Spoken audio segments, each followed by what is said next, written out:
Hey everyone, welcome back to my channel. आज की video में हम सजेन खान के बारे में बात करने वाले हैं। सजेन को मोस्टली उनके रियल नेम से नहीं, इंस्टेड अनुराग बासु के नाम से ज्यादा जाना जाता है। इन्होंने एक बहुत ही फेमस शो में काम किया था जिसका नाम है Kasauti Zindagi Ki. But do you know, on screen Anurag और प्रेरणा की जोड़ी बहुत ज्यादा पॉपुलर हुई थी, लेकिन ऑफ स्क्रीन ये दोनों एक दूसरे से बात तक नहीं करते थे। इनफैक्ट पब्लिक में ना इन्होंने एक दूसरे के लिए बहुत कुछ बोला था उस टाइम पे। ऑल्सो इतने पॉपुलर एक्टर होते हुए भी सजेन खान टीवी इंडस्ट्री से क्यों गायब हो गए, इसके पीछे भी बहुत बड़ा रीजन है। सो इस बारे में भी हम इस वीडियो में बात करेंगे, इसीलिए पूरा वीडियो जरूर देखिए। सजेन खान मुंबई के हैं एंड बहुत कम लोगों को पता होगा इनके फादर का नाम था उस्ताद रईस खान, और ये एक बहुत ही फेमस सितार प्लेयर थे पाकिस्तान में। इनफैक्ट सजेन के भाई सुहेल खान ये सिंगर, कंपोजर एंड एक सितार प्लेयर हैं। सजेन का इनिशियली एक्टिंग में आने का कोई भी प्लान नहीं था, लेकिन जब वो बीकॉम कर रहे थे उस टाइम उनको एक मूवी ऑफर हुई थी एंड उन्होंने उस ऑफर को एक्सेप्ट कर लिया। मूवी बनकर तो तैयार हो गई थी लेकिन कभी रिलीज नहीं थी, इसीलिए इस मूवी के बारे में हमें कुछ भी देखने को नहीं मिलता क्योंकि कभी रिलीज ही नहीं हुई। एनीवे, मूवी रिलीज नहीं हुई, लेकिन सजेन ने यहाँ पर डिसाइड कर लिया दैट वो आगे कोई कोर्स नहीं करेंगे, इंस्टेड अपने एक्टिंग करियर में ही फोकस करेंगे। इसके बाद इनको एक सीरियल ऑफर होता है जिसका नाम था हसरतें, एंड एक और सीरियल वो करते हैं जो बालाजी टेलीफिल्म्स के साइड से उन्हें मिलता है। इसके बाद इनके लाइफ में एक बहुत बड़ा टर्न आता है जब वो कसौटी जिंदगी के लिए ऑडिशन देते हैं। एकता कपूर वहां पर अनुराग के कैरेक्टर के लिए इन्हें पसंद कर लेती हैं एंड इस तरीके से सजेन को अनुराग का रोल मिल जाता है। इस शो में श्वेता तिवारी प्रेरणा का रोल प्ले करती हैं, उर्वशी ढोलाकिया कमौलिका बासु का रोल प्ले करती हैं एंड रोनित रॉय बनते हैं ऋषभ बजाज। नव ये सीरियल ऑलमोस्ट 8 साल चला था, 2001 से लेकर 2008 तक, एंड इसे टेलीविजन के one of the iconic shows में रखा जाता है। One of the longest running serials में से भी ये एक है। एंड अनुराग का कैरेक्टर ना अलग ऐसे था क्योंकि यूजुअली मेल कैरेक्टर्स पे उस टाइम पे इतना ज्यादा फोकस नहीं किया जाता था, एंड उनका कैरेक्टर अगर होगा भी तो वो यूजुअली थोड़ा एग्रेसिव होगा। लेकिन एकता कपूर ने अनुराग को यूनिक बनाया था क्योंकि अनुराग एक ऐसा इंसान था जो किसी के साथ गलत नहीं कर सकता था। रिवेंज की फीलिंग उसके अंदर नहीं थी। पूरे सीरियल में अनुराग ने बहुत ज्यादा सफर किया है। जब अनुराग की मदर कमौलिका से उसकी शादी करवा देती है जबरदस्ती, एंड उसके बाद जब प्रेरणा अनुराग को ब्लेम करती है मिस्टर बजाज की डेथ के लिए, एंड ऐसे बहुत सारे सीन्स है जहां पर हमको देखने को मिलेगा अनुराग एक सैक्रिफाइसिंग कैरेक्टर है पूरी सीरीज में। सीरियल के स्टार्टिंग में ही दिखाया जाता है इवन दो अनुराग के फादर बहुत बड़े सीईओ थे, फिर भी वो एरोगेंट नहीं था। इंस्टेड वो एक इंट्रोवर्ट पर्सन था, शाय था, एंड प्रेरणा कंप्लीटली उसके अपोजिट। तो ये सारी कैरेक्टरिस्टिक्स थी जिसकी वजह से अनुराग को आज भी याद किया जाता है।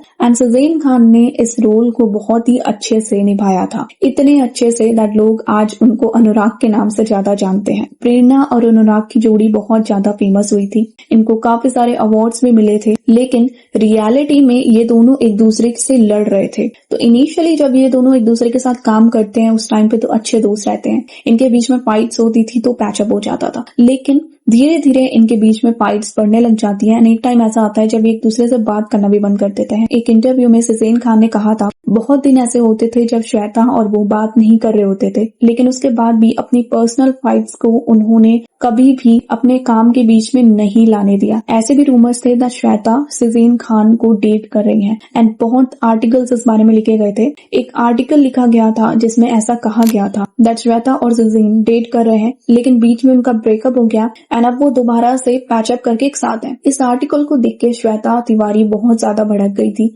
एंड उन्होंने अपने इंटरव्यू में कहा था दैट उनका सजेन के साथ कोई भी अफेयर नहीं था, एंड वो सजेन के साथ पैचअप क्यों करेंगे जब वो रिलेशनशिप में ही नहीं है। इनफैक्ट वो उसे हेट करती हैं। तो क्लियरली यहाँ पे श्वेता तिवारी ने बोला था that she hates Cezanne Khan, and इसी तरीके से सजेन ने भी कहा था दैट उनको कोई फर्क नहीं पड़ता है श्वेता उनके बारे में क्या बोलती है या उनके बारे में क्या सोचती है। ऑल्सो एक और बात जो हमें यहाँ पे याद रखनी है, श्वेता तिवारी इस शो से पहले ही उनकी शादी हो गई थी। 1998 में उनकी शादी हो गई थी अपने एक्स हस्बैंड राजा चौधरी से, और 2000 में उनकी एक बेटी भी हुई थी जिसका नाम है पलक तिवारी। तो शो करने से पहले ही वो शादीशुदा थी। एंड ऑल्सो जैसे कि बाद में श्वेता रिवील करती हैं, उनके हस्बैंड राजा चौधरी उनके साथ डोमेस्टिक वायलेंस करते थे और ये ऑलमोस्ट हर दिन होता था उनके साथ। तो वो काम कर रही थी लेकिन वो एक प्रेशर लेके ऑब्वियसली वहां पे आती होंगी, एंड इस वजह से मे भी उनका फाइट्स होता होगा। बिल्कुल बातचीत नहीं हुआ करती थी इस वक्त? नहीं, बातचीत तो होती थी, बहुत अच्छे दोस्त थे, फिर लड़े सब, फिर दोस्ती हो जाती थी, फिर लड़ते। उनकी फाइट केवल सजीन से ही नहीं हुई थी, रोनित रॉय से भी उनका झगड़ा हुआ था। होली सीक्वेंस चल रहा था जहां पर रोनित रॉय को श्वेता तिवारी पे कलर लगाना था एंड रोनित रॉय जब श्वेता पे कलर लगाते हैं ना तो वो उनके आंख में और कान में चला जाता है। इसके बाद श्वेता उनको धक्का देती है एंड बहुत बड़ा बवाल होता है उस दिन सेट पे।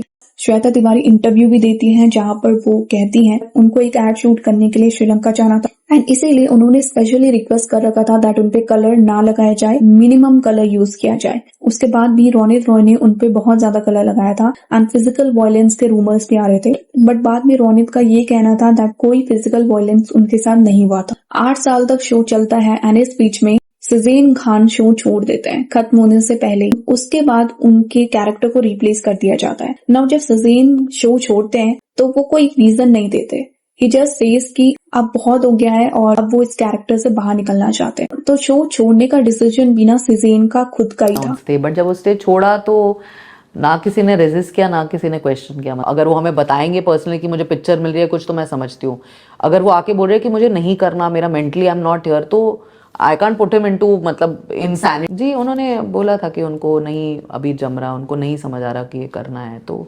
काफी डिस्कशन के बाद हमने कॉल लिया था।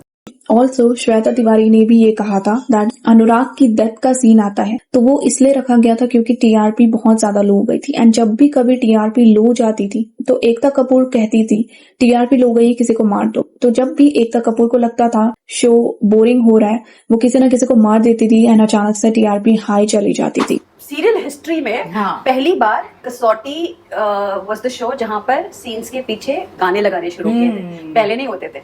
ये एकता ने शुरू किया फ्रॉम कसौटी। मिस्टर बजाज मैंने शुरू किया था, पहले उन्होंने डाला था ऋषभ जी। स्क्रिप्ट में आता था ऋषभ जी लिखो, मैं ऋषभ जी बोल नहीं पाती थी तब, पता नहीं क्यों टंग ट्विस्टर लगता था मुझे। मैंने कहा कहना ही से मिस्टर बजाज प्लीज, तो मैंने मिस्टर बजाज बोलना शुरू कर दिया। कसौटी छोड़ने के बाद सजीन खान 2 पाकिस्तानी सीरियल्स करते हैं, पिया के घर जाना है एंड सिलसिले चाहत के। इसके बाद वो एक इंडियन सीरियल में आते हैं, एक लड़की अनजानी सी, बट इट सीम्स लाइक कि वो अपनी अनुराग वाली इमेज से ना बाहर नहीं निकल सके एंड जिस समय वो कसौटी से काफी ज्यादा फेमस हो गए थे उस समय उन्होंने अपने माइंड में एक डिसीजन ले रखा था दैट वो हमेशा लीड रोल ही प्ले करेंगे। कसौटी छोड़ने के बाद अनुराग का केवल एक इंडियन सीरियल आता है एंड इसके बाद वो अचानक से 9 साल के लिए इंडस्ट्री से गायब हो जाते हैं। इसके बाद डायरेक्ट कम बैक करते हैं हरमन सिंह के रोल में जो वो शक्ति वाले सीरियल में उनको मिलता है। इसमें वो रिप्लेस करते हैं विवियन डिसेना को। ना वो इतने साल का गैप उन्होंने किस वजह से लिया, क्यों उन्होंने काम नहीं किया? जिस समय सजीन खान कसौटी में काफी ज्यादा फेमस हो गए थे उन्होंने क्लियरली एक डिसीजन लिया था, उनका कहना था दैट वो हमेशा लीड रोल से प्ले करेंगे। तो सजीन का ये जो ऑब्सेशन था लीड रोल से, उसकी वजह से उन्होंने और काम नहीं किया। उनको फिल्म्स ऑफर हो रही थी लेकिन फिल्म्स में या तो उन्हें सपोर्टिंग रोल मिल रहा था या फिर कोई ऐसा रोल मिल रहा था जो उन्हें पसंद नहीं आ रहा था। इस वजह से वो सारे प्रोजेक्ट्स रिजेक्ट करते गए एंड सीरियल में भी उनकी वो जो अनुराग वाली इमेज थी उसने उनका पीछा नहीं छोड़ा। इस वजह से उन्हें वर्सेटाइल रोल्स नहीं मिल रहे थे। समवेयर यही रीजन था इतने टाइम तक वो टीवी इंडस्ट्री से बाहर रहे। इनकी पर्सनल लाइफ की बात करें तो इनका सीरियस रिलेशनशिप रहा है अपनी वाइफ अफसीन जहरा के साथ। 2020 में इन्होंने अफसीन को प्रपोज किया था। इनके साथ वो 3 साल से रिलेशनशिप में थे। अफसीन को प्रपोज करने की खबर जब बाहर आई तो एक पाकिस्तानी लेडी जिनका नाम था आयशा पिरानी, इन्होंने एलिगेशंस लगाए थे सजीन पे दैट सजीन ने इनको यूज किया है, इनके साथ डोमेस्टिक वायलेंस किया, फाइनेंशियल फ्रॉड किया, उनके पैसे यूज किए एंड इनफैक्ट सजीन ने उनके साथ शादी ही इसलिए की ताकि उन्हें यूएस का ग्रीन कार्ड मिल सके। सजीन ने ऑब्वियसली इन एलिगेशंस को डिनाई किया था। उनके अकॉर्डिंग आयशा केवल एक ऑब्सेस्ड फैन थी जो नहीं एक्सेप्ट कर पा रही थी उनकी शादी हो रही है। आयशा का कहना था दैट सजीन इतने साल उनके साथ शादीशुदा रिलेशनशिप में रहे और फ्रॉड से उन्होंने उनसे डाइवोर्स पेपर्स भी साइन करवा लिए थे। सजीन अफसीन से शादी इसलिए कर रहे हैं क्योंकि उन्हें अपने से छोटी लड़कियां पसंद हैं। कुछ इमेजेस भी यहाँ पर आयशा ने लीक की थी एंड सजीन का यहाँ पर भी कहना था ये पिक्चर्स एडिटेड है। इसके बाद 2018 में कसौटी जिंदगी सीजन 2 आता है। इसमें अनुराग का कैरेक्टर प्ले करते हैं पार्थ समथान एंड प्रेरणा बनती है एरिका फर्नांडिस। करण सिंह ग्रोवर प्ले करते हैं मिस्टर बजाज एंड हिना खान का मौलिका का रोल प्ले करती है। ये शो भी काफी ज्यादा पॉपुलर होता है लेकिन ये केवल 2 साल तक चलता है। आप लोगों की कसौटी जिंदगी की सीरियल के साथ बहुत सारी यादें जुड़ी होंगी, उनको कमेंट सेक्शन में जरूर बताएं। वीडियो अच्छा लगे तो लाइक शेयर कीजिए, चैनल को सब्सक्राइब कीजिए। Thank you.